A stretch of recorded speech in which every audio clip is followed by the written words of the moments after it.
Hola, buenos días.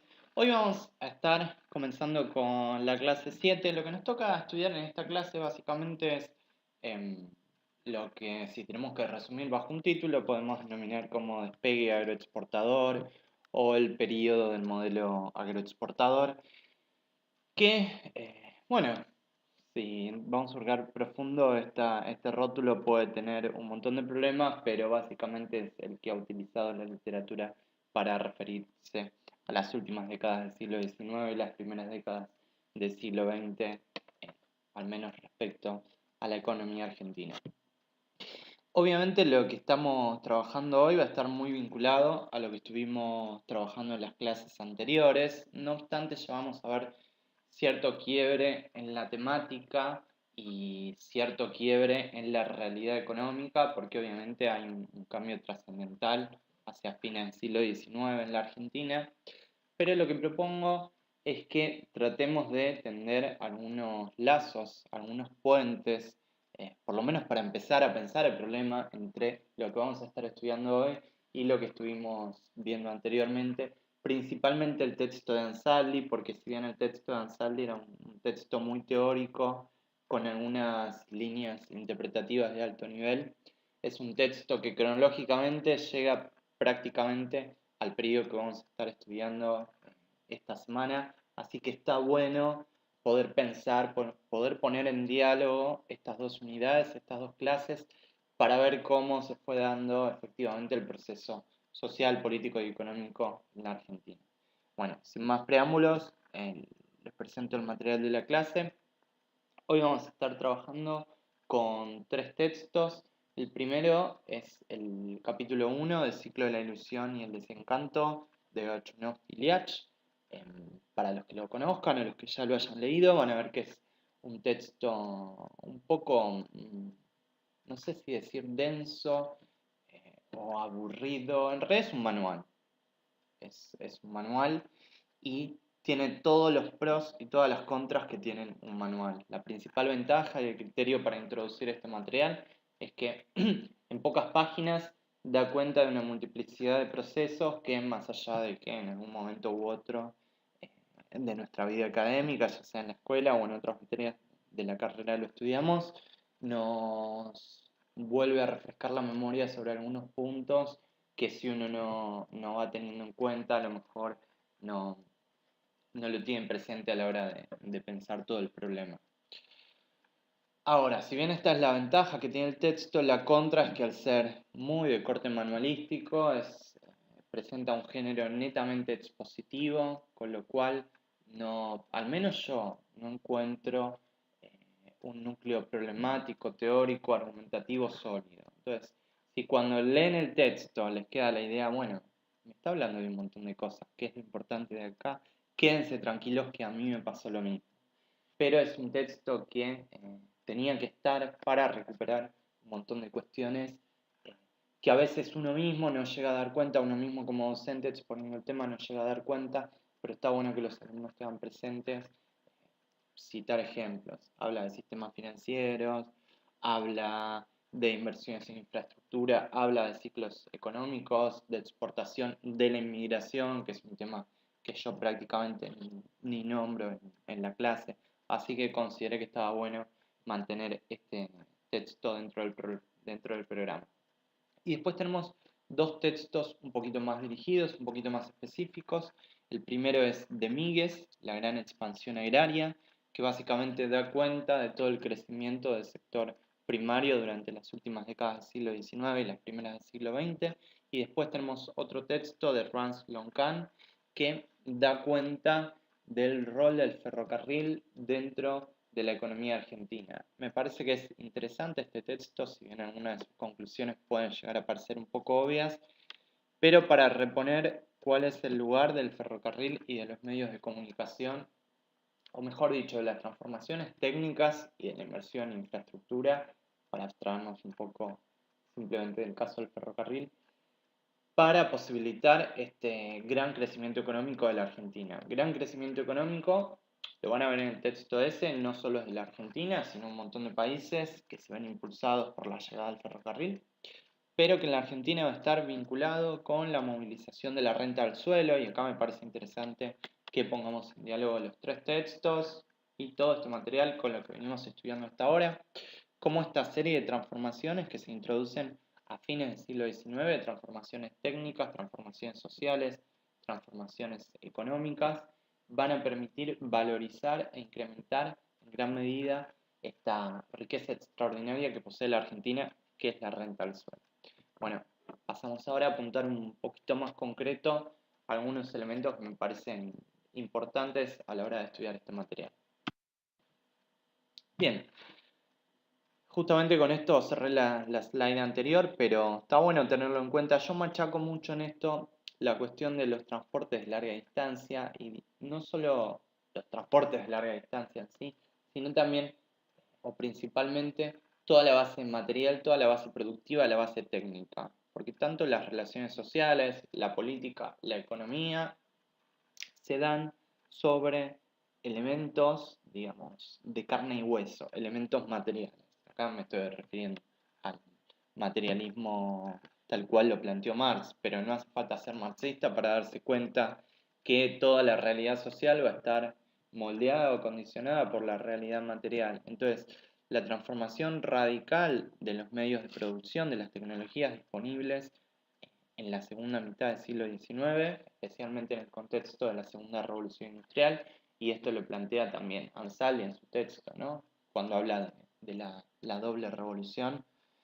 Hay que tenerlo en cuenta para entender las transformaciones locales. Pensar el despegue agroexportador o el despegue de la renta del suelo de la Argentina sin tener en cuenta la serie de transformaciones productivas en las cuales se basa, simplemente para tirar el título, la existencia del vapor, que va a permitir el transporte de larga distancia a nivel marítimo, el abaratamiento de los fletes de exportación e importación también, y a nivel local el desarrollo de una vasta infraestructura ferroviaria y también de puertos, silos, barracas y demás. O sea, todo esto tenemos que tenerlo bien presente porque sin esto, imagínense, 100 años antes hubiera sido imposible, digo, en un contrafactual en el cual la Revolución de Mayo hubiera tenido lugar, en el cual la Argentina fuese independiente, sólida políticamente y demás, hubiera sido imposible pensar un despegue exportador como el de las últimas décadas del siglo XIX, por ejemplo, en las últimas décadas del siglo XVIII,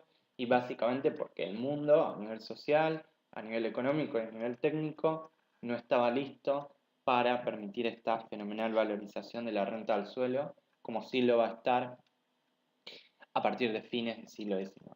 Bien, esto como lo quería machacar para que quede bien presente.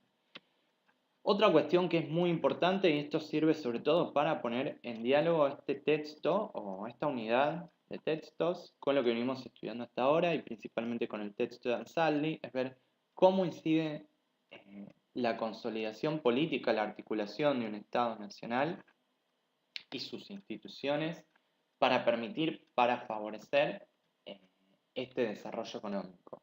Esta es una línea que yo en este curso no estoy tomando mucho, obviamente porque hay que hacer un recorte del problema, entonces más que el texto de Ansaldi no tenemos, pero sí quiero que les quede presente que hay una serie de transformaciones políticas y sociales que en la Argentina se cristalizan o son plenamente visibles en la conformación del Estado Nacional hacia la década de 1880, sin las cuales no hubiese sido posible este despegue económico. Es decir, la política, no en el sentido abstracto, sino las instituciones políticas, la construcción de un Estado nacional, lo podemos pensar como parte de la infraestructura necesaria para este desarrollo económico.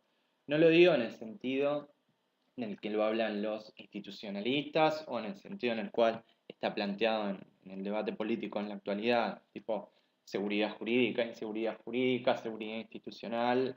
O sea, no me estoy refiriendo a esas cuestiones las considero muy superficiales, sino estoy hablando de cuestiones básicas. Por ejemplo, propiedad privada.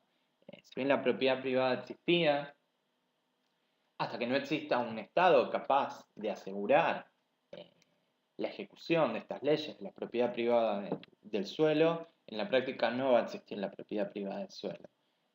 Si no tenemos organismos capaces de llevar adelante un catastro y un control de la propiedad del suelo, tampoco va a existir la propiedad del suelo. Si no tenemos, por ejemplo, la capacidad de delimitar campos, de marcar el ganado, tampoco tenemos la capacidad efectiva de ejercer la propiedad privada del ganado. Acuérdense que el ganado solía eh, salir de los propios límites del suelo, porque obviamente una vaca no sabe, esta es el campo de mi dueño, no tengo que ir al campo del vecino, se mezclaban los ganados y demás, había un montón de problemas. Más allá del tema del ganado, quiero que piensen cómo hay una serie de instituciones básicas para el desarrollo de una economía capitalista fluida, que se van construyendo, que se van consolidando durante el siglo XIX. Y estos son los problemas a los cuales muy por arriba, muy alto nivel, está retomando Ansaldi. Son problemas que tenemos que tener muy presentes. Otra cuestión, eh, no quiero meterme demasiado acá porque es muy técnico, pero la existencia de bancos, la existencia de monedas, previa a la unificación del Estado Nacional, cada provincia, cada espacio económico tenía sus monedas que estaban denominadas, que tenían distintas denominaciones, tenían distintos modos de circulación, algunas eran monedas impresas en papel, otras eran monedas propiamente dicho en metálico, existían bancos provinciales, existían bancos más fuertes en la provincia de Buenos Aires, existían bancos privados, la circulación comercial se encontraba muy trabada justamente por esta disrupción monetaria y demás. Eso no lo vemos en este curso, yo lo doy específicamente en otros cursos de la carrera de economía, pero tengan en cuenta que hay una serie de transformaciones que quizás uno da por sentadas, pero sin las cuales todo este despegue, tanto inversor como exportador, no hubiera tenido lugar hacia fines del siglo XIX. Algo concreto, yo quiero construir un puerto o algo más chiquito, quiero mejorar mis tierras, quiero construir galpones en mis tierras, preciso que un banco me preste plata. Perfecto, si no existen los bancos, yo, terrateniente, por más que tenga el poder jurídico sobre la tierra, no tengo los recursos para ponerlas en producción o para explotarlas tan eficientemente como la frontera productiva de la época nos lo permitiría. Este es el periodo donde se va a conformar, donde se va a enriquecer esa gran oligarquía terrateniente, por decirlo de alguna manera. Pero para que esto pueda pasar no solo precisan tierras, o sea, es lo que quiero que quede bien presente.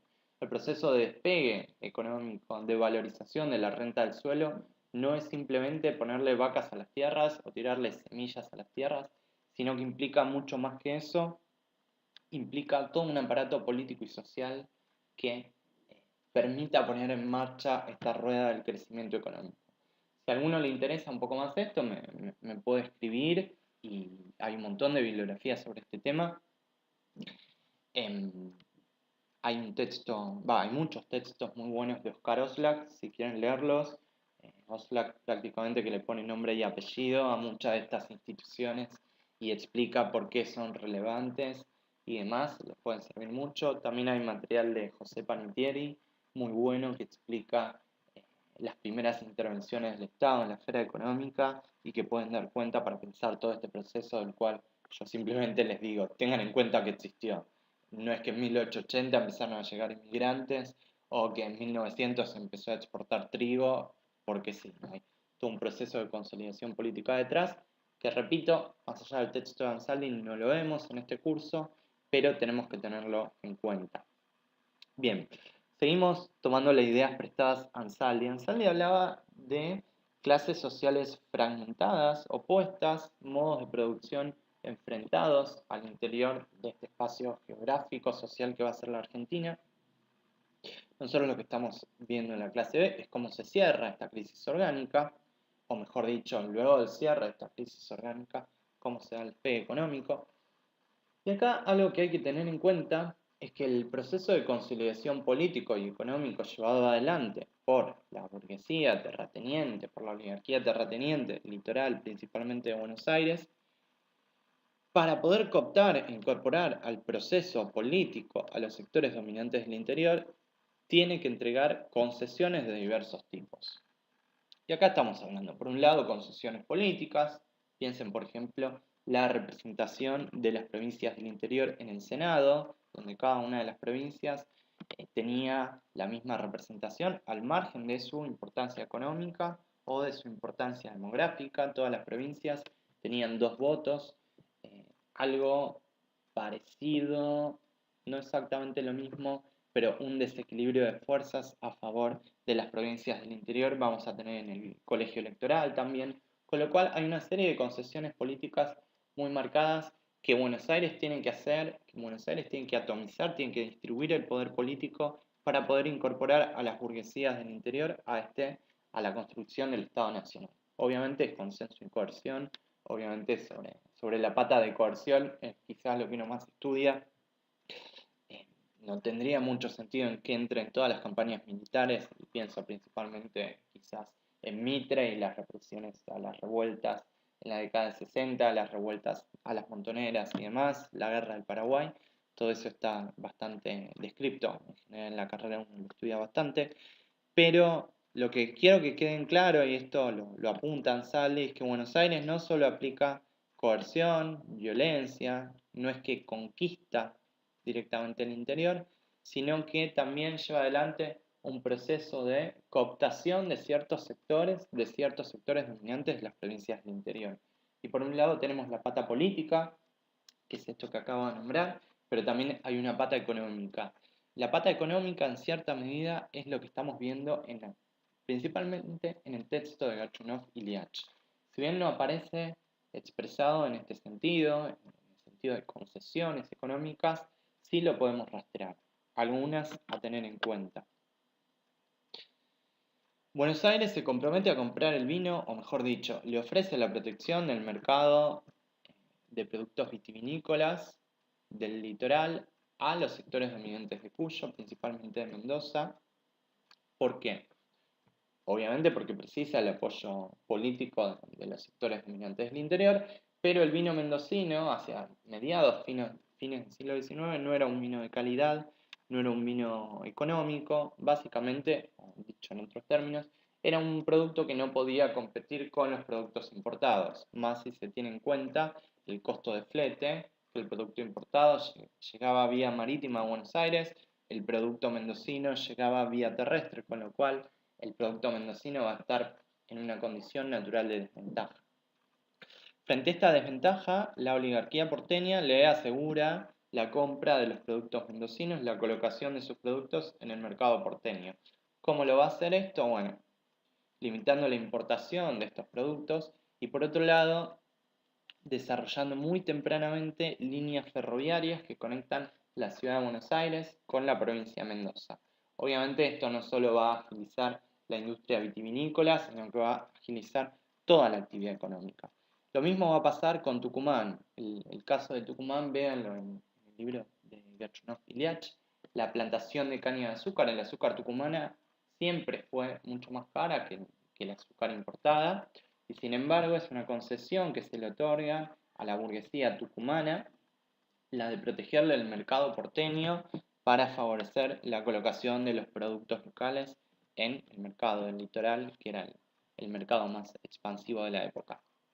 Obviamente esto va acompañado también de la llegada del ferrocarril. No es casual que luego de la llegada del ferrocarril a Córdoba, que es la primera provincia del interior a la cual llega el ferrocarril, el próximo ramal que se construye es el ramal a Tucumán. Hay un montón de connotaciones políticas y demás sobre esto, obviamente, y esto aparece en el texto de Ansaldi, obviamente Tucumán es en cierta medida una de las llaves políticas del interior. Entonces Buenos Aires tiene que asegurarse la alianza de los sectores dominantes de Tucumán. Cuando uno va a pensar la construcción de las primeras líneas ferroviarias en estas décadas del siglo XIX, y pienso 1860, quizás no tanto porque recién ahí comienza la construcción de ferrocarriles, pero sí 1870 y 1880, en general estamos viendo que las primeras líneas que se construyen están siguiendo una suerte de juego político, de equilibrio político entre Buenos Aires y el interior. Especialmente tengan en cuenta que eran líneas de ferrocarril subsidiadas que tenían una garantía estatal, con lo cual no se trataba simplemente de que el Estado autorizaba la construcción de una línea, sino que era una gran inversión de parte del erario público, con lo cual tenía que haber un motivo de peso para llevar ferrocarril a tal ciudad o a tal provincia. Obviamente, una vez que el ferrocarril se pone en marcha, varias décadas después, digamos, porque entre que se aprueba, se comienza a construir, y una vez que está construido, hasta que se ponen en marcha los sectores circundantes al ferrocarril, pasan varios años.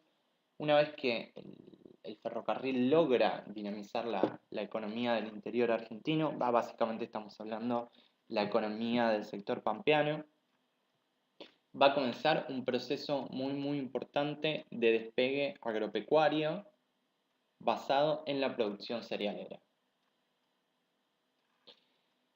El cereal tiene un montón de contras que hacen que sea muy difícil la actividad económica rentable en este rubro. En primer lugar, precisa mucha mano de obra, la cual la Argentina hasta la década de 1880, 1890, 1900 prácticamente no poseía. En segundo lugar, requiere mucha infraestructura para almacenar los productos.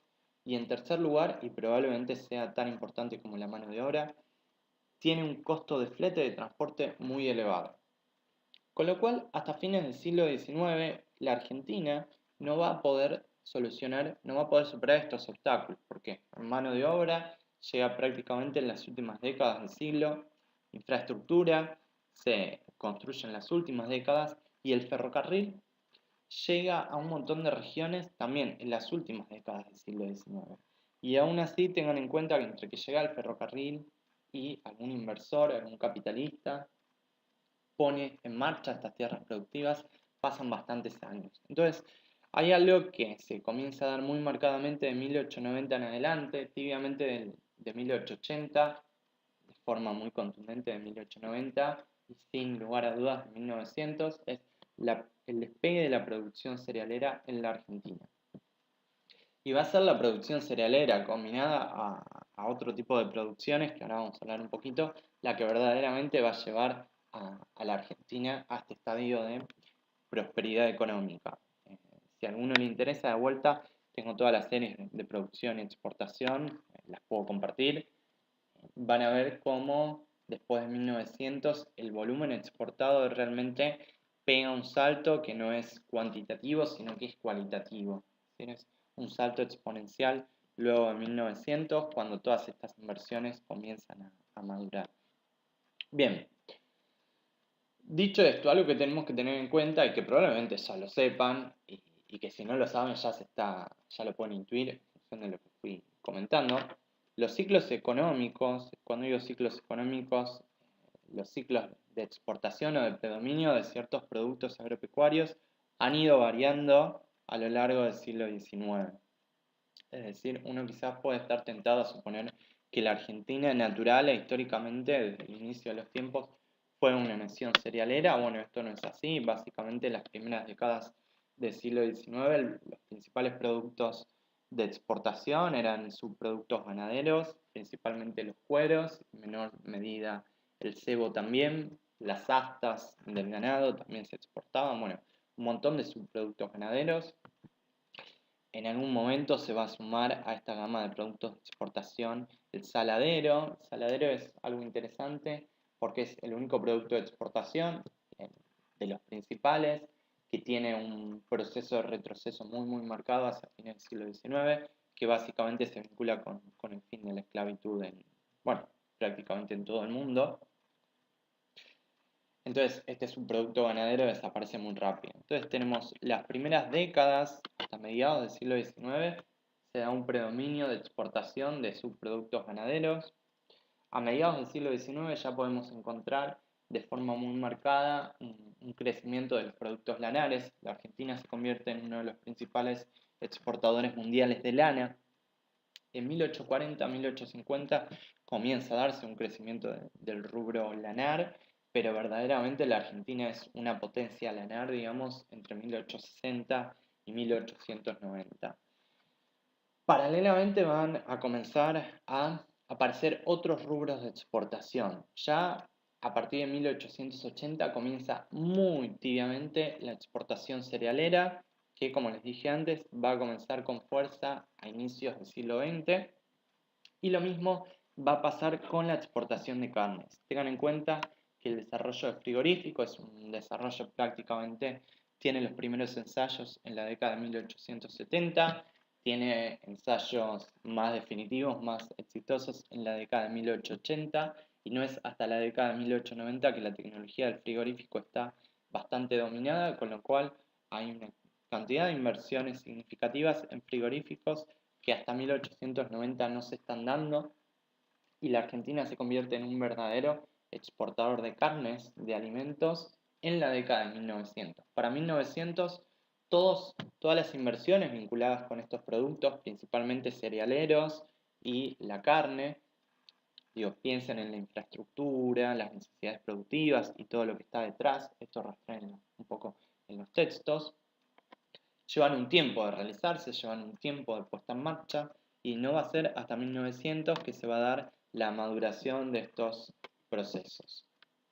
Y otra cuestión que tenemos que tener en cuenta y aparece en los textos, yo no hago demasiado hincapié porque no es por el lado que estoy llevando el curso, pero evidentemente es algo que tenemos que tener en cuenta, sin lo cual este proceso económico probablemente hubiese tenido otras características, es el rol de los capitales externos. Los capitales externos llegan a la Argentina de dos maneras principalmente. Hasta 1890 básicamente llegan de la forma de empréstitos, es decir, se endeudan. Empresas argentinas se endeudan afuera o el gobierno argentino, el gobierno nacional, el gobierno provincial se endeudan en el extranjero. A partir de 1890 y principalmente la segunda mitad de 1890 y obviamente a partir de 1900, lo que va a tomar mucha más fuerza, si bien sigue existiendo el endeudamiento directo, la toma de empréstitos en el extranjero, es la llegada de inversión externa directa, es decir, vienen empresarios ingleses, empresarios norteamericanos, franceses, alemanes y constituyen empresas, compran empresas, invierten en ferrocarril, invierten en frigoríficos. Este es un fenómeno bien marcado de fines del siglo XIX. Las primeras etapas de llegada de capital externo van a estar vinculadas principalmente con tomas de deuda por el sector público, que obviamente algún problema en algún momento van a traer al balance de pagos de la economía argentina. Si a uno le interesa, me estoy refiriendo específicamente a la crisis 1890, esto aparece nombrado en el texto de Ocho Filiach.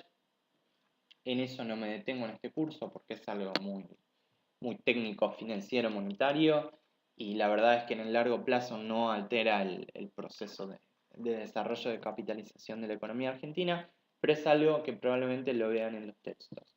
Entonces, lo que tenemos hacia fines del siglo XIX es como este proceso, que Ansaldi decía es una crisis orgánica porque está surgiendo una clase social, una burguesía a nivel nacional, lo que vemos en estos textos es como hacia fines del siglo XIX esta clase social fue ampliamente exitosa. Yo creo que pensado, tómenlo esto desde esta óptica, pensado desde una óptica capitalista, la verdad es que sería muy difícil negar el éxito rotundo de esta oligarquía pampeana en consolidar un espacio de acumulación y de valorización del capital altamente exitoso.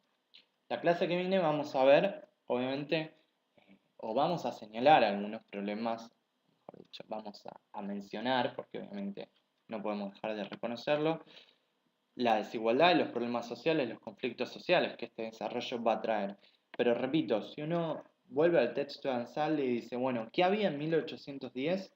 Esta burguesía exportadora que venía del periodo colonial, que estaba oprimida por el monopolio comercial, que logra liberarse a partir de 1810 de la revolución de independencia y demás. ¿Qué es lo que construye a lo largo del siglo XIX? Y lo que construye a lo largo del siglo XIX es esto. Es una gran empresa, una empresa que es sumamente exitosa. En cierta medida esta es la idea que quiero que rastreen en los textos y bueno, que va a servir para seguir pensando el proceso a lo largo del siglo XIX.